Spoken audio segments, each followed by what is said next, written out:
I'm Devin. And I'm Steph. And we are the podcast from the Crypt. Join us every Friday as we discuss accounts of murder, mayhem, paranormal, and all things spooky. Plus a dash of comedy to help soothe your soul during these chilling tales. You can find us anywhere you listen to your favorite podcasts. Spotify, Stitcher, Apple Podcasts, etc. Also, you can find us at thepodcastfromthecrypt.buzzsprout.com, and you can choose from there how you'd like to listen. You can find us on Instagram and Facebook, both at The Podcast from the Crypt. Be sure to tune in and listen to us discuss what nightmares are made of. Let's get weird. And as always, hail Satan. And we'll see you in hell.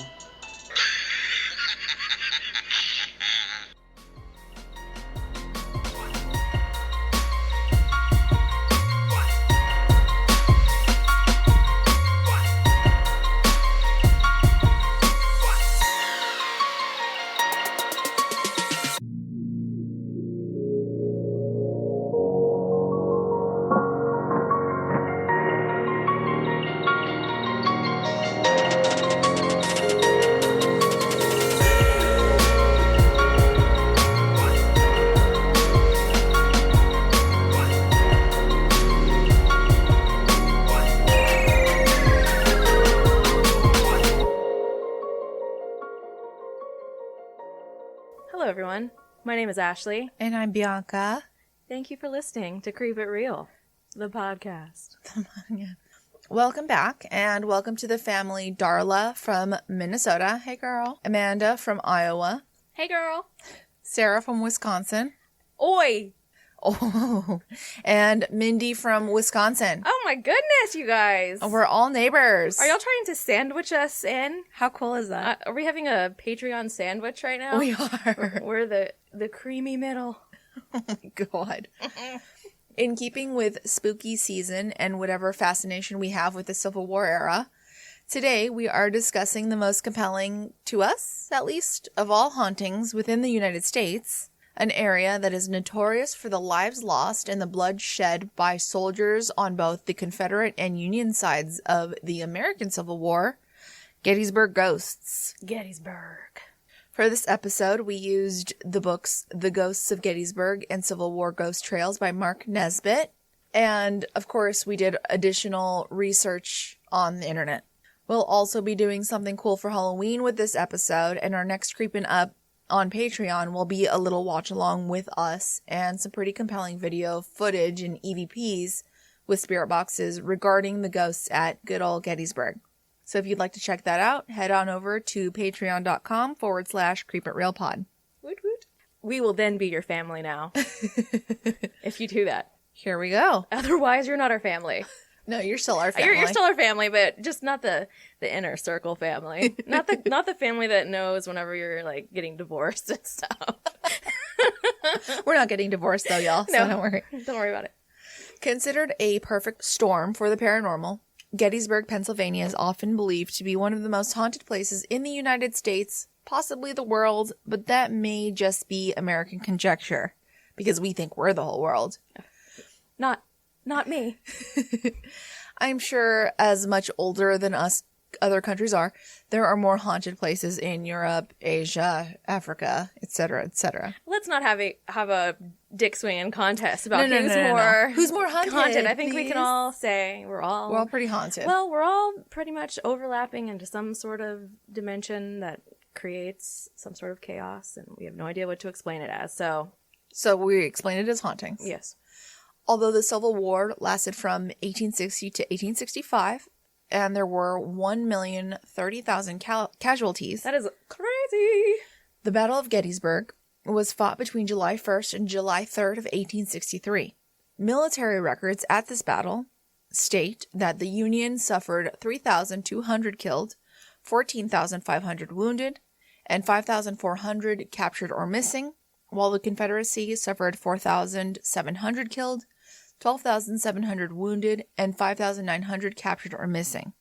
All numbers, of course, being approximate, and of those, who knows how many of the wounded actually survived. Right. Or, as I'll talk about in a second, while the battle did only last 3 days, the combat lasted only 24 hours total, and there were 51,000 round casualties during that 24-hour period, all collected over those 3 days. So doing a little math tells us that's about 2,125 men killed by hot lead and jagged iron, mind you, every hour, one every 2 seconds. I say killed, but also injured terribly. That's a lot of trauma, a mixture of a myriad of intense energies and emotions being imprinted in the fabric of that area in particular. And men were clubbed to death, bayoneted, shot, and liquefied in the burst of an artillery shell, which also could account for some of those men that were listed as quote-unquote missing. There's a lot of missing men, and maybe that was really just because their bodies were never able to be found, yes. It is considered the bloodiest battle fought between the settlers here, and because of the sheer amount of carnage, unconsecrated burials, and unfinished business left behind from this battle, it is also believed that some of the soldiers haven't actually left this plain. Much of the actual battlefields themselves have been preserved as national parks, and many of the structures where the wounded men suffered and many eventually died are still standing today. The towns surrounding these fields, in many cases, have been restored to resemble the way they looked during the war, and of the 400 buildings in 1863 Gettysburg, 200 of them remain today, which is pretty significant, I would say, especially considering that there was a battle fought among them.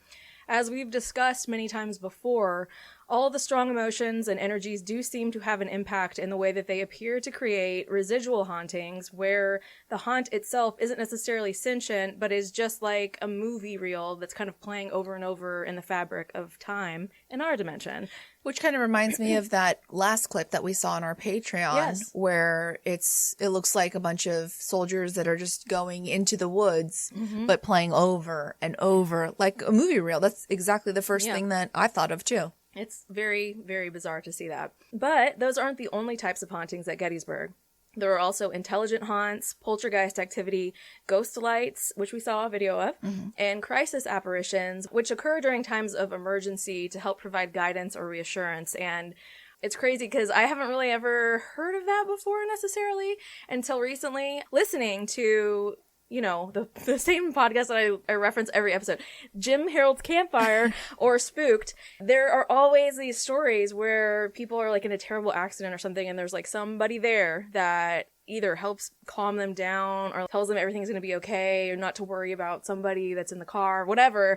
And so apparently that's something that happens a lot. And then in our own listener story episode, Leslie Fear kind of had a story similar to that, where she almost got in an accident and somehow just managed to miss her car. I think we heard about that in our first listener story episode too, where somebody said that an apparition came to them and said that everything was fine and just calm down and keep going. And not to get too derailed, but my good friend Nicole also had, and like the very first Halloween episode that we did of listener stories, she told me a story about how that same thing happened to her, where her and her friend almost got into an accident, and they were like watching this car about to plow into them, and all of a sudden that car was 50 feet ahead of them all of a sudden. So apparently that's not something that's totally uncommon. Anyway, I did not know this, but here we are. There are many theories about why this area is haunted. It's very possible that time does not exist in one linear direction, that there are multiple different realities existing simultaneously in various dimensions or planes, and that if these are possible, what is life if not somewhat of an illusion? And with that, so is the finality of death. If there are multiple dimensions or planes, it is possible there are periods of time where these planes or dimensions overlap, intersect, and we experience quote-unquote ghosts and see or hear something that we can't explain. There's also another theory, and it's a geological one. In Gettysburg, along with many other areas of high paranormal significance, there is granite everywhere. Granite contains quartz crystal, which is known to capture electricity, and this is often theorized as the reason why some areas have higher incidences. Am I Cody? It's incidents, right? Incidences. Is it? Yeah. Okay. Why some areas have higher incidences of paranormal activity. Which is kind of like what we saw when we watched Hellier. Yeah. They made mention very frequently about the fact that there are so many mineral deposits in that area. Yeah. And you think about the Tesla machine and all that stuff. Yeah. Or what is it called? Tesla coil. Tesla coil. And we talked about it in the Montauk Project about how supposedly they're using quartz to time travel or something. So who knows? Who knows? But it's funny because, as usual, there's always these elements that are connected with everything. Additionally, there is something called a light shout, which Polish physicist Janusz Slowinski coined in the Journal of Near-Death Studies, in which he discovered that when humans die, they release an explosion of photons that is more than 1,000 times greater than the electromagnetic field it gives off during its usual resting state. As cells die and genetic material unravels, which is what happens in death, there is a powerful electromagnetic charge released. I think I mentioned it towards the end of the episode, but this kind of reminds me of energy. You know, the energy cannot be created or destroyed. It always has been, always will be. You know, it doesn't just disappear. Yes. It transfers somewhere. Yeah. So even when bones are broken, it creates a piezoelectric effect, sorry if I said that wrong, everyone, which releases electricity into its surrounding area, which would be happening like crazy during a battle and in the medical aftermath. So what if this energy was captured in the quartz and then is released in various ways, some being interaction with the living? It's, you know, if we're trying to figure out any sort of scientific explanation, we have to try to figure out every little possible explanation. So when people have had experiences on battlefields, many have smelled rotten eggs, a characteristic that goes along with so many paranormal phenomena that we've discussed, from skinwalkers to ghosts to aliens to Sasquatch and tons more we haven't even touched on yet. But in this case, it might also very well be from the fact that sulfur was a main component in the propellant that was used during the 19th century, black powder. There are reports of people being caressed, shoved, unexplainable cold spots in the middle of summer, drums, cries and screams, which you'll hear on our Patreon episode if you want to go over and check that out.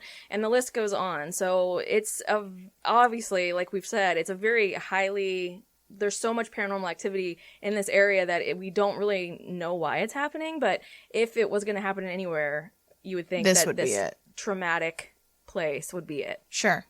Let's get into some of the actual places. So there are a ton of places that are considered to be paranormal hotspots. So the National Homestead at Gettysburg was originally called the Gettysburg Orphanage. It opened in October of 1866, and the cellar, modern day, is said to even make psychics afraid to enter due to its legend. The beginning history of the homestead was prosperous, but after the initial headmistress was replaced by Rosa J. Carmichael, the history of the orphanage took a turn for the worse. You just hear orphanage and you're just thinking it's a bad thing. It's terrible. Yes. Carmichael was a cruel disciplinarian who created a dungeon for disciplining children. This dungeon, along with the stories that accompany it, have made the homestead very notorious, thus making psychics afraid to enter. Yikes. There was also the Hare Tavern. This place was built in 1815, and it was the first Confederate hospital at Gettysburg. This was a place where amputations often resulted in limbs being thrown out of the window to be collected later. Yeah. Why are we gonna... I guess you just have to get rid of whatever, it. throw that arm out the window. Jeez. Only for many of the soldiers to die afterward. Yeah. As a result, 4 of the current guest rooms are said to be haunted, 3 of which were surgical rooms. And the rooms are numbered so that there is no room 13. I want to go there. There is also Sacks-Covered Bridge, which we do discuss in our Patreon. And there's a video of Sacks-Covered Bridge as well. And because a vast majority of Union and Confederate soldiers were young men, there were instances that saw some of them attempt to abandon their posts and go into hiding. Oh, geez, that's so sad. One such occasion involved 3 Confederate troops who tried to evade the war by donning Union attire. Oh, goodness. They marched with the North near Sacks-Covered Bridge, and they were soon discovered as belonging to the South and were, of course, made an example. It's argued as to whether they were spies, or they were deserters, or perhaps they were just outright traitors. Regardless, the 3 young men were hanged from the bridge's wooden support beams, ensuring that any Confederates passing through would see the executed men, thereby serving as a warning. Many witnesses have come forward to report the sighting of 3 disembodied heads floating on the bridge. No, thank you. Take your heads and leave them. Under the dim moonlight, their pictures have captured what appears to be the ghostly apparitions of the 3 Confederate soldiers. Additionally, the strong scent of cigar smoke has also been detected by guests, as if a soldier or general from years ago still patrols the area. Visitors have also been rattled by a tap on their shoulder, only to find that there's no one there with them. The sound of distant gunfire is also heard when on the bridge at night. This could be easily attributed to someone hunting in the nearby woods, but probably not. Those same gunshots are often accompanied by cannon fire. Oh, not as easy. I'm out hunting with my cannon tonight. Oh, you don't just do that? I don't think so. There's also sightings of something more sinister than that. A ghost cat. And if you want to hear it, go on over to Patreon. The Devil's Den is another place that is attributed to a hotbed of paranormal activity. It is the name given to a ridge strewn with large boulders south of the town of Gettysburg and about 500 yards west of Little Round Top on the Battle of Gettysburg's battlefield, I guess. The origin of the name is uncertain, but for some history, go ahead. I was just going to say, generally speaking, those places were named by indigenous peoples, and there was a reason for it. Sure. In my opinion. I agree with you, actually. Yeah. On July 2nd of 1863, which was the second day of the Battle of Gettysburg, the area around Devil's Den saw intense fighting as part of General Robert E. Lee's flank attacks when Lieutenant General James Longstreet's Confederate Corps attacked the divisions of Major General Daniel Sickles III Corps of the Army of the Potomac. Some 5,500 Confederates from Major General John Bell Hood's division ultimately captured Devil's Den from 2,400 defenders drawn from General Bell's division. It was one of the few Southern successes in that day's fighting. Or ever. The total casualty estimates are over 800 for the Union, more than 1,800 among the Confederates. Yikes-a-doodle. The broken ground of Devil's Den lies in the angle between Plum Run and a small tributary branch. So, maybe this is also got some of that quartz situation. Yes. And then maybe some running water, which is even more haunted. Mm-hmm. It's haunted. Running water is haunted. It's a conductor of energy. Don't turn on your faucets, people. Get those pipes out of my house. Oh, goodness. The steep eastern fence becomes a ridge running to the west, some 100 feet lower than nearby Little Round Top. Which we're going to talk about in a little bit, too.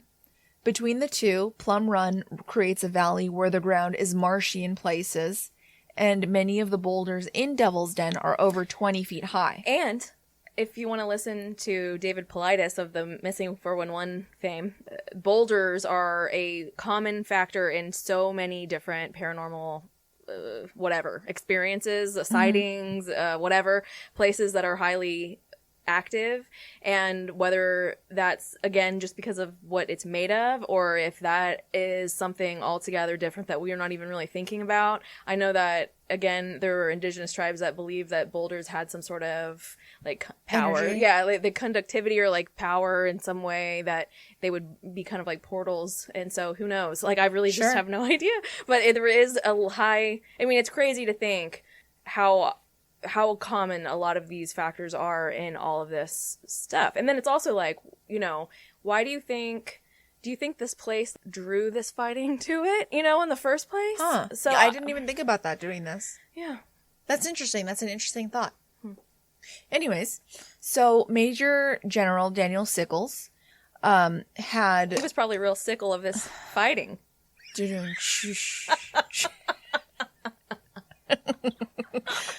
you hear my sigh of like disdain? Just absolute, like, why is this dad joke coming out right now?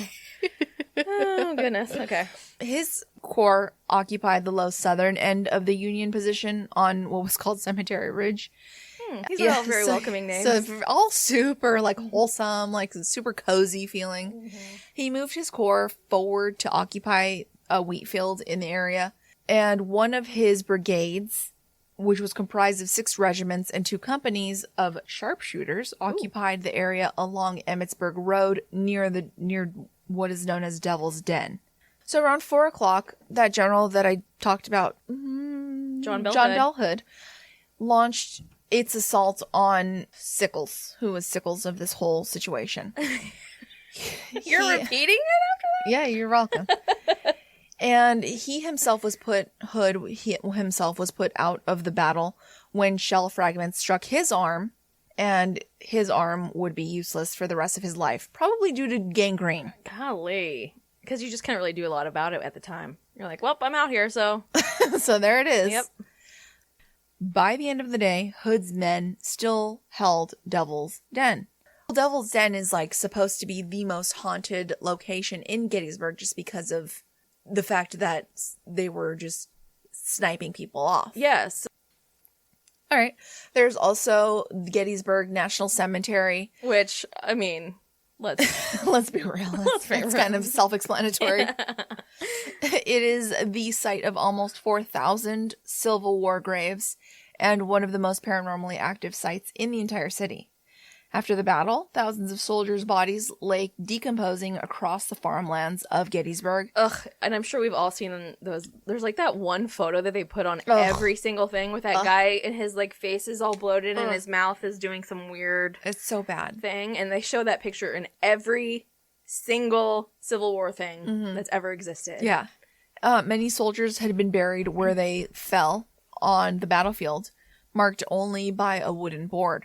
Rain and wind began uncovering remains across the city, and fearing the spread of disease, the residents of Gettysburg called for a proper cemetery to be created, reburial work beginning around 4 months later. What? That would be... The whole thing is a fucking nightmare, okay? Yeah, Because, yes, you're right, citizens of Gettysburg. You should cover this. Yeah. Secondly, oh my gosh, what a job. Because all of a sudden there's 4,000 bodies that need to be buried in your town, and they've been slaughtered and buried now for months. Just in the rain and the wind and Have fun, guys. Go get those bodies out for us so that we Gross. can give them, gosh, blam it. Gosh, blam it. Gettysburg National Cemetery was erected as a Union federal burial place, while the bodies of Confederate dead were left to their impromptu graves until Southern Veterans Societies were able to begin reburial procedures in the 1870s, moving the soldiers' bodies to cemeteries across the South. The violent, terrible manner of so many men's deaths, combined with the long interim between death and a proper burial, is thought to have made the cemetery a highly active paranormal location. Yeah, I mean, listen, I don't really think... I personally do not understand burial, you know? I'm like, don't... Burn my body, Yeah, please. don't waste space trying to put me under the ground. But I also understand that there are many cultures that have beliefs that burial is very important, you know, a sacred thing. So I don't really agree, but at the same time, I feel like, gosh, you probably should have done something with those bodies, even if it wasn't burial. You could at least not just let them be Rotting there. in like piles together. I think that regardless of the sentiments at the time, I understand that there was a lot of hatred going on between the You think? the North and the South, but let's not doom people for all eternity, perhaps, to be just like, where am I? What am I doing? Right. I don't know. The cemetery is also where Abraham Lincoln delivered his famous Gettysburg Address. And as he himself noted in the speech, quote, "We cannot dedicate, we cannot consecrate, we cannot hallow this ground. The brave men, living and dead, who struggled here have consecrated it far above our poor power to add or detract." And Abraham Lincoln was a firm believer in paranormal and spiritual. He was a huge spiritualist. Anyways. Yes, it's true, and also quite eloquent. I can't imagine someone nowadays saying something like that. Absolutely not. What collection of ghost stories would be complete without a story about a woman in white? None. Gettysburg is no exception. It has its very own woman in white who roams the battlefield near Spangler's Spring. The woman seems to be searching for something that no one can explain. I think she might be Mary Chestnut.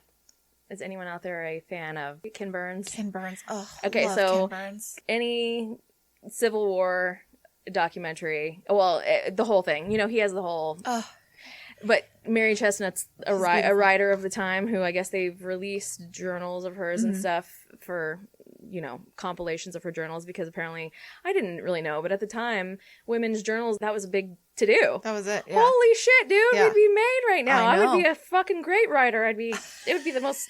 Jesus. Okay, so, but it's so funny because we're always like, everything is Mary Chestnut. Because it's always like, Mary Chestnut. He'll be like, what is war when we're I love Ken Burns. 2 people apart?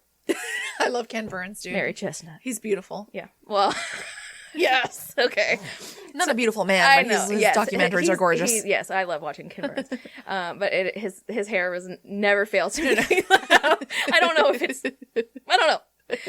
Anyway, so there are many people who have reported encounters with this woman. One man grew up in Gettysburg and recounted a time when he was a boy riding his bicycle to Spangler Spring at dusk, and as across the field he saw an oddly upright column of mist that would move and seem to collapse into the ground, rise up and repeat the process, almost as if it was searching for something.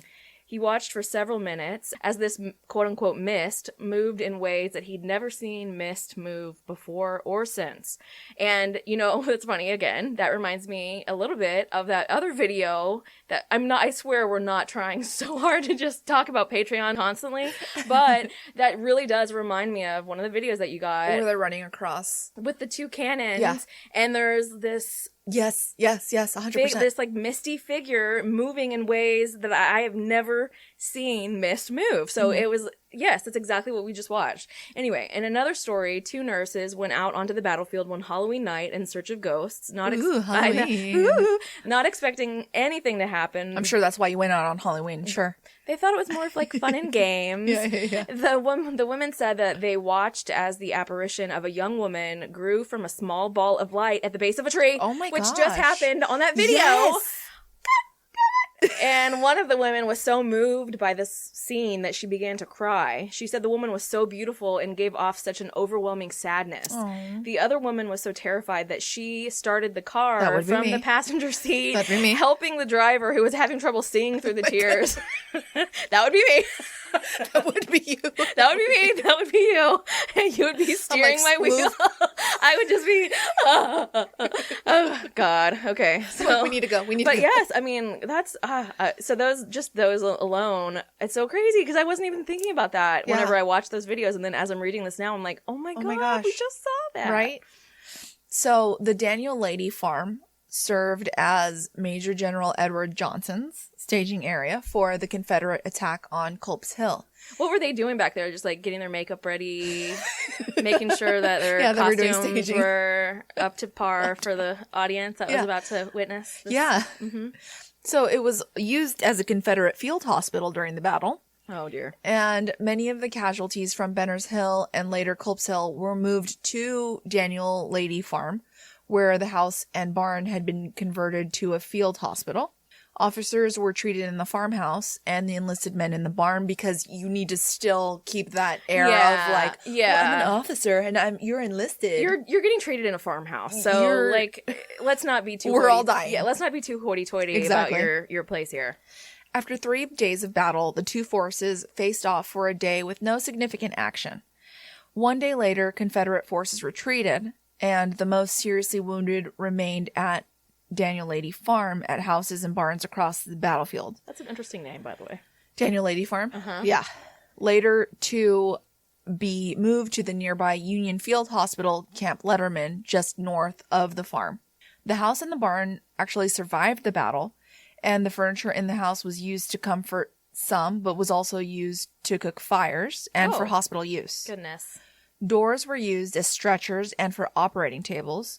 And there are bloodstains from the wounded and dying that can still be seen in the house today. Oh my goodness. And I've been on a regular stretcher, a real stretcher, and that was way uncomfortable. So I can only imagine how great a door would be. In the barn, one can see where the Confederate soldiers carved their initials in a door jamb. And a fragment of a Union cannonball is still lodged in a floor joist after a northern shell blasted through the wall. Wow. It's very interesting. Yeah. I would love to visit here. Oh, God, we have to. Absolutely. Someday when we 100%. can. So the next place that we're going to talk about is the Gettysburg and Northern Railroad Engine House. This home sits on part of Gettysburg's first day's battlefield, and since the railroad is privately owned, it is one of the rare places that's not owned by the National Park Service. That being said, yeah, I know. I didn't really, so like the National Park Service pretty much owns all of Gettysburg. Everything, yeah. The writer Mark Nesbitt and his investigative team have kind of been one of the only groups that's been allowed in this engine house. And his investigative team and him have captured multiple EVPs during their investigations. One, which actually I think we're going to do a whole nother creeping up with maybe a couple of these on there. Mm-hmm. So, one of these people one of the entities, I don't know what you would say, that they have determined to be talking to, they have named M, who was initially so loud whenever they were talking through the EVP that they couldn't even make out what she was saying.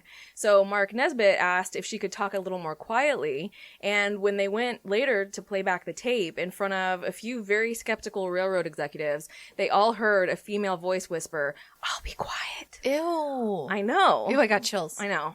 In subsequent investigations, a road safety barrel was forcibly kicked off of a tire it had been resting on by some unseen force, and footsteps were heard by a group of people for 8 straight minutes, just kind of like clomping around in a place that was clearly empty. Oh. And so it's kind of hard to... 8 minutes? Yeah, it's kind of, that's what was significant about it was, on pretty much every ghost hunting, anything I've ever seen, there's always some sort of footstep situation where it's like, someone stomping around up there. But 8 straight minutes, they were just like sitting there going, where's this coming from? That's so long. Yeah. Gettysburg Hotel is one of the town's most paranormally active inns and thought to be home to a spirit that is affectionately known to ghost hunters as Rachel. Both guests and employees of the hotel believe that she is the spirit of a Civil War nurse, and many people have reported seeing an apparition of a woman running down the stairs as if to help someone in need. Others have reported having drawers in their rooms opening or their belongings being rifled through. Gosh, I feel like this is a best hits list of all the places that we have to go. Sure, yeah. And then I'm like, by that point, maybe we can just make it a whole group, a whole group venture. That would be so fun. Yeah. I did leave this out of the clips that we watched on Patreon, but one of that guy who was doing the EVPs, he stayed at the Gettysburg Hotel as well, and he left the room, came back into the room, and the drawers were all open. Yeah, that's one of my least favorite, but also most favorite things is when you turn around in the kitchen, all of a sudden every drawer and cabinet was open in like a matter of 1 second. Like, how could it be possible? Like that Instagram video I posted where he starts like talking. He's like crying. And then in March. Are you still there? Are you still there? I loved that. I was like, oh my gosh, I can relate to that so much. Where it's like self-isolation, self-imposed isolation. Why am I so lonely? And then, like, God, I'm just the most alone I've ever been. And then you're like, wait, I'm just going to talk to myself. And then you're like, wouldn't it be nice if someone was here? Like a ghost? I've always thought, if I had a ghost that could listen to me bitch and moan sometimes and then play with my hair. You're, like, so about people playing with your hair. Oh, my God. I could have it be done to me all day. It makes me literally, like, sleeping. Yeah, like my eyelids are so heavy I can barely function. It is the most amazing thing that I could experience, except for sex. Oh, God.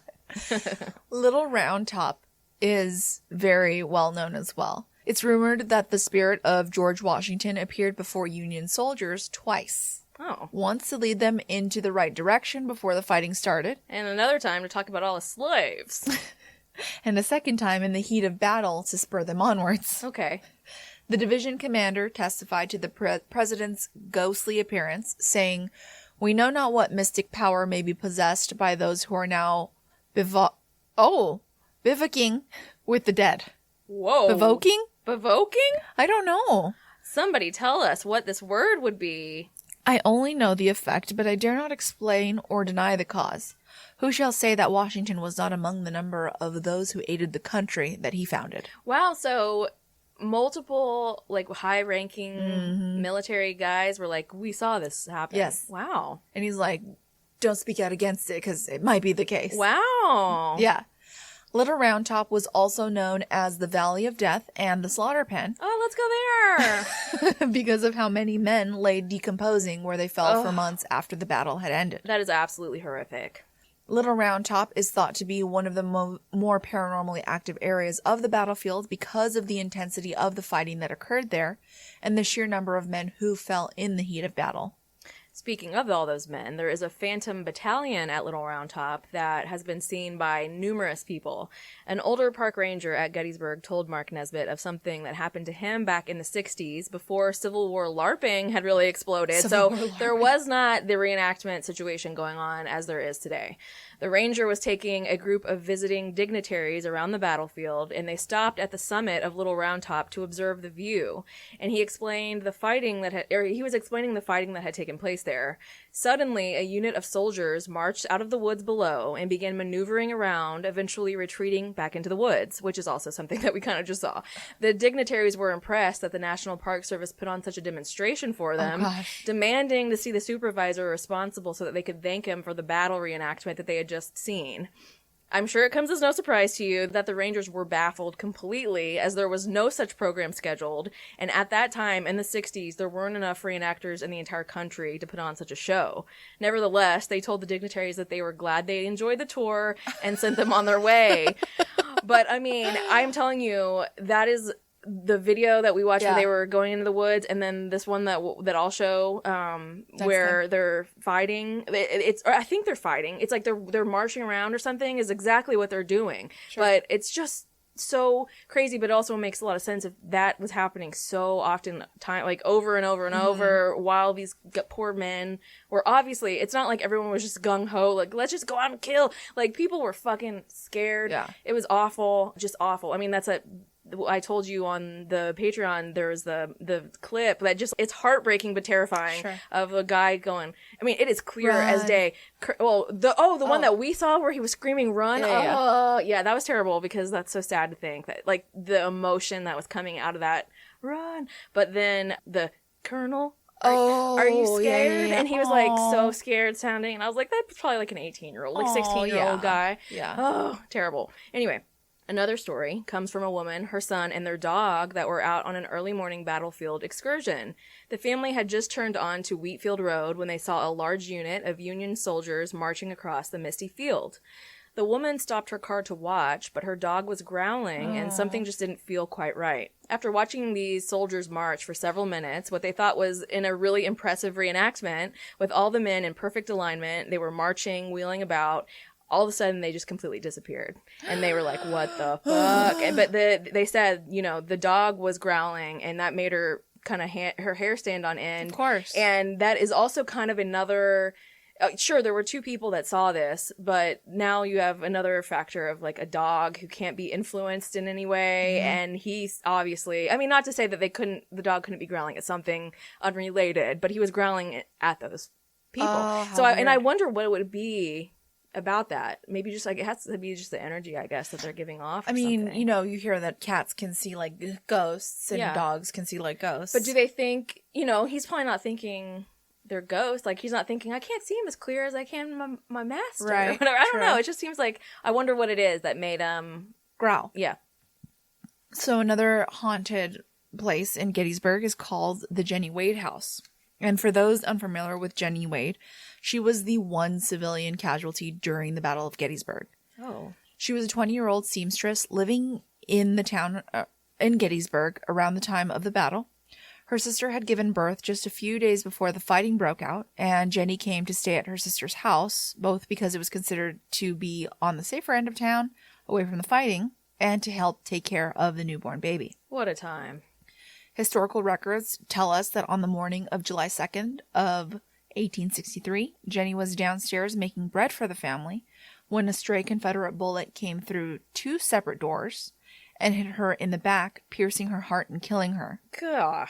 Her family wrapped her body in a quilt and carried her to the basement of the home where she lay until the fighting ceased. Goodness gracious. Her family buried her temporarily in the front yard of the house before moving her to a cemetery almost 6 months later. And then to another cemetery some years after that. The sudden violent manner of her death and the multiple disturbances to her grave are believed to have contributed to the hauntings at the Jenny Wade house. I would say so. And many visitors to the site have reported being pushed, scratched, and pinched by an unseen force. I think she might be a little bit angry. A little bit. Maybe a little bit pissed that she was trying to make bread and got shot to I'd be death. a little upset. Me too. The Gettysburg College is one of the many historic buildings around the city that was used as an emergency hospital. Morgues were also made out of these historic buildings as well, and both Confederate and Union soldiers took up residence in the college's Pennsylvania Hall, transforming it into a makeshift hospital. Tons of men died from battle wounds, infection, and illness on the college grounds, so naturally the school has experienced subsequent hauntings and paranormal energies. Many students and professors have reported paranormal activity, such as objects going missing or being moved, flickering lights, and sensing negative energies. There have also been numerous reports of seeing full-bodied apparitions of soldiers around the college. And I'm about to tell you one. Mm. There's a late-night tale about an elevator from 2 female administrators at Gettysburg College, and it's one of the most famous ghost stories of the area. At the end of their long shift, the women left their offices and entered the elevator to take them down to the first floor where the exits were located. As the elevator lowered, announcing each floor as it went, it eventually passed by the first floor and stopped at the basement. Annoyed, the women rolled their eyes at each other and pressed the button for the first floor again, but the elevator stopped at the basement and wasn't moving. When the doors began to slowly open, a truly mind-boggling scene lay before them. Wounded men writhed in pain in a blood-soaked room. Orderlies from well over 100 years prior moved among the injured, carrying bloodied rags. A surgeon stood holding a saw, about to amputate the leg of a semi-comatose soldier lying on a slapdash operating table. Completely bewildered and panicked, the women desperately pressed the buttons to get the elevator doors to shut, to no avail, which sounds like about the worst thing ever. They would not budge. The women said that a man in a blood-stained apron rounded the corner not 2 feet ahead of them, pleading with his eyes for them to either take him with them or for them to help them out. I don't know what I would do. I'd faint. God. I'd faint. I don't even know. Finally, the doors began to slowly close, and they went back upstairs.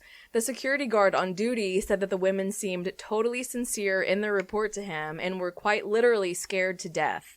Yet, when he asked them to return to the scene, they agreed, as he explained it was probably just some college kids playing a prank. A very well-developed prank. Wow.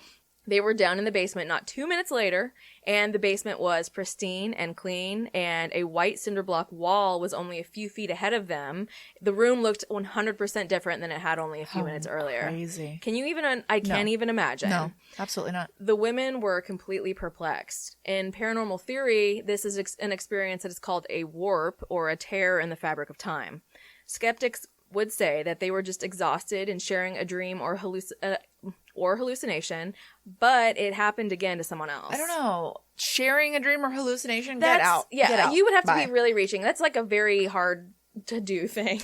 Absolutely I do think that I know that shared delusions are a theory and a thing, but I have to say in this situation, like, how could you be awake and being like, I see the exact same thing with my eyes as you. Yeah. And it clearly, so here, anyway, let's continue on. So the writer of this book, Mark Nesbitt, was autographing books at a Gettysburg College event a few years ago when a young couple approached him saying that they were friends with a woman who had experienced the very same situation. Thinking that they were talking about the woman who gave him the initial story, he asked, "Oh, so you know so-and-so?" To which they looked puzzled and said, "No, our friend's name is XXX."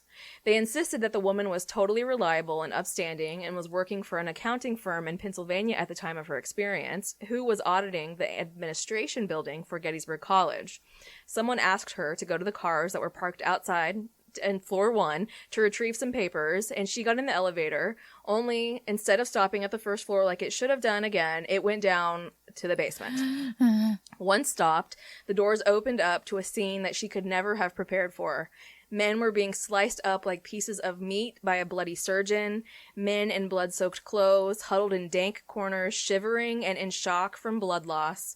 Orderlies were going by with carts of bloody, removed limbs. Oh my God. This kind of goes along with what you were talking about earlier. And there were operating tables, and the floor were all completely soaked with blood. So Nesbitt spoke to the woman a few days later, that woman who had that experience, and she repeated the story almost verbatim, only changing it to add a few details that she hadn't shared with her friend. So he was fairly convinced that she was being 100%. And this is somebody, again, not somebody that's prone to flights of fancy. Right. It's not like she's had a lifelong obsession with finding paranormal activity. This is just somebody that happened to be working in the building, and something that was completely unexplainable happened to her, but it also has happened to other people. So it's very compelling, in my opinion.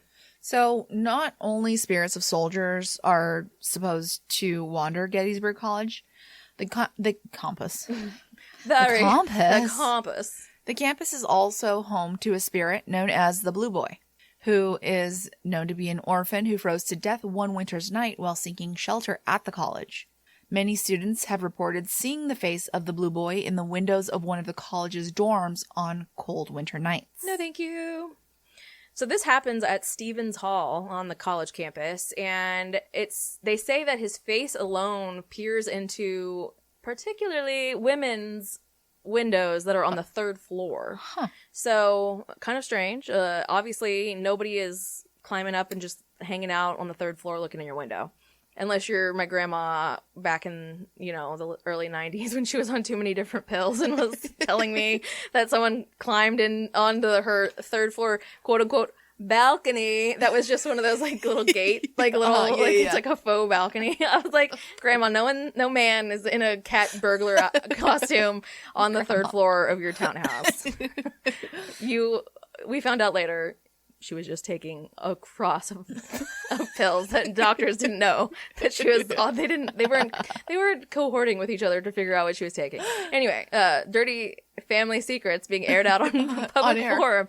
Grandma is dead, and I'm sorry. She said, I hope she's not standing in the corner right now just going, what the fuck?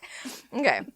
Grandma is dead. She is. I'm like, she's just going, what the fuck? Are you airing my dirty laundry on public forums? Okay, so at the end of a tour on this campus, a man told the guide about what he had just witnessed only a half hour earlier. Oh my God. At one point, while the guide was telling the tale of the Blue Boy, the man and his wife both saw something moving in a bush at the northwest corner of Stevens Hall. They both saw it. It was the face of a young boy. They said he was around 15, 16 years old, and it had a strange bluish tinge to it. The man saw the boy from the waist up, but his wife only saw the face alone, which again suggests that even when we're looking at the same exact thing, we do not necessarily see it the same. Mm-hmm. So that's, it's just, there's so much to go into this whole paranormal situation. Why do some people see stuff? Why do some people see things differently than others? Right. Who knows? The couple said that the boy would hide every time they looked at him, and when they looked away, he would appear again. It was kind of like he was playing hide and seek almost. The man said it appeared that the boy wore a cap, and when he described it, it sounded very similar to the short-brimmed forage cap that was very common to the Civil War soldier. Interesting. And I'm 100% positive that there were 15, 16-year-old soldiers. Of course. So that poor boy probably there were just 15, 16-year-old soldiers in World War I and II. Yeah. So why would that be any different from 1867? I'm not saying it would be. No. I know. But I'm saying, of course there were, for sure. And we think about it it's this young boy, and it's like, oh my God, he had to go do such terrible, poor thing. Traumatic. And of course he's now kind of being a little, he never got to see those boobies in real life, so now he's just trying to peek up to that third floor the college campus. The fields themselves weren't the only place where battles took place. The towns were also fought over, and a lot of them saw violence. So there's a group, the Ghosts of Gettysburg, and their headquarter building includes a little firecracker they call Mrs. Kitzmiller, who bought the house right after the battle and owned it longer than anyone. Several soldiers from Georgia who may have been wounded and brought to the house are also said to haunt the home. And Hank, a Louisiana soldier who goes on duty when the lights are turned off, is another one. Oh my gosh. It's kind of filled with people. People, yeah. Multiple witnesses have quite literally run into Hank, and all they say is he is linebacker sized. So he's that's a your large. type. I know. I was like, who is this Hank? Let me go meet this Hank ghost. In one instance, Mrs. Kitzmiller told a medium at the home that she was upset that cookies and tea weren't being put out for the guests, after which some wafer cookies were put out as a gesture. When asked how she liked the cookies, the group caught an EVP that was adamant. I hate them. Oh, dang, girl. She was not happy about that. She doesn't like wafers. It's funny because they were saying that now, because it's a business, if they serve food, it is actually, they have to have like a permit for it, which is why they don't do it. But so they were trying to just put some like crappy things out as like gotcha. like a little token. And the lady is like, excuse me, where's the good tea? This is rude. And where are the good cookies? This is not okay. So our last story came from a paranormal research group that was given permission to stay overnight in this house for an investigation. The group says that around 2 a.m. they began to be targeted by what they called the children of the house. They were in the front of the home when they heard what they all described as everyone's favorite noise to be hearing in an empty house. I hate this. Children laughing. Oh my God, it's the worst sound. And not in general. Yes, but I'm saying in like disembodied children laughing is not a fun sound. No. So the children were laughing and sounded like they were playing in the back portion of the home, which happened to be the oldest section of the house. Of course it was. They picked up all their equipment and moved it to that portion of the home, only to begin hearing the children in the front of the house where they had just left. Oh, kind of like the other kids that we've talked about in this ghost kids. They seem to be kind of playing cat and mouse. Yeah. They did this a few more times until finally deciding to set a camera up in the middle room, taking a series of photos into the old section of the home. If you look at the photo, which we will post to Instagram, you can very clearly make out a shadowy figure of a little boy wearing suspenders. It's clear as day, pretty much. I mean, it's obviously misty looking and not a living human. Right. But it is... It's corporeal. It is the figure of a little boy. You can see the suspenders. It's bizarre. Oh, God. So they happen to be hearing that, and then they got the picture. If you trust them, then, it's fairly compelling, I would say. But again, we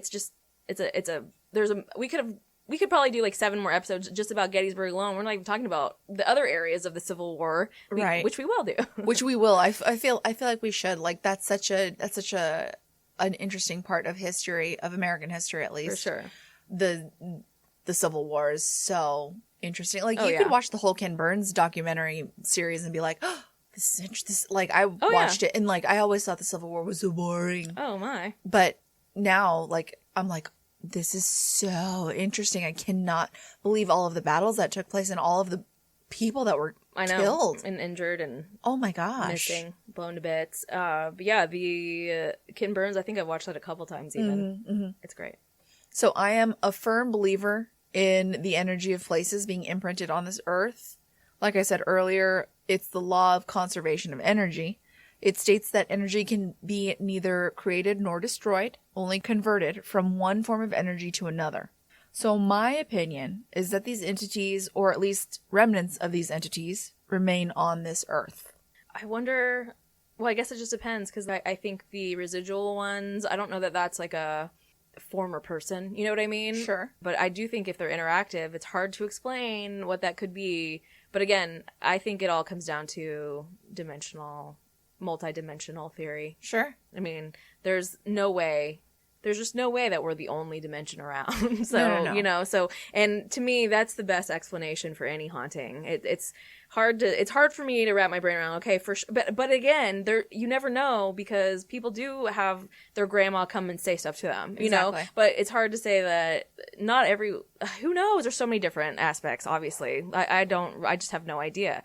When it comes down to energy, like you said. Who knows why? I hope one day we'll know. But at this point, we don't. We do not know. But I will say, like I said a minute ago, this was let's start planning a group outing, like a little group long weekend in Gettysburg, everybody. We can do this one day. This could be like our next goal for Patreon. Our 100 patron goal. Yeah. Yeah, let's do it. A trip to Gettysburg with as many listeners as can make it. How fun. And obviously we'll plan ahead, so that's not going to be like, next month we're going to Gettysburg. Yeah. It's not like, no. It'll have to be when these troubles subside a little bit more. What troubles? The troubles. Which ones? The ones we're living in right now. Oh, are we? Yeah. I'm just kidding. Yeah, we're living in them. This is them. All right, guys. Thank you so much for listening. If you would like to participate in our Patreon episode where we watch some spooky videos, some compelling footage, and you can also hear some trauma being aired out, head on over to patreon.com/creepitrealpod. You can also head on over to creepitrealpod.com. There are links to the Patreon there as well. Hopefully, I've seen quite a few people that have already gotten their shirts, their limited edition Halloween shirts. Mm-hmm. I know I did. I know I did too. They're very comfy, and we hope you love them. Don't forget that Halloween night we're having a Halloween party. Mm-hmm. We'll put the link out whenever it's actually happening, close to when it's happening. Yes. But yeah, just make sure that you pencil in some time to spend with us on the Zoom or whatever we use on Halloween night, where we're gonna be dressed up and doing Halloween fun things together. So, and the good news is you can probably also meet Millie. Oh yeah, our very fun friend. You can meet Millie and also just like have a fun Halloween night and party it up with a couple of hot babes without getting coronavirus. So. A few, because Millie is gorgeous. Yeah. Okay. But anyway, so yeah, we love you. Have a great life. Have a great everything. Creep it real.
Or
Get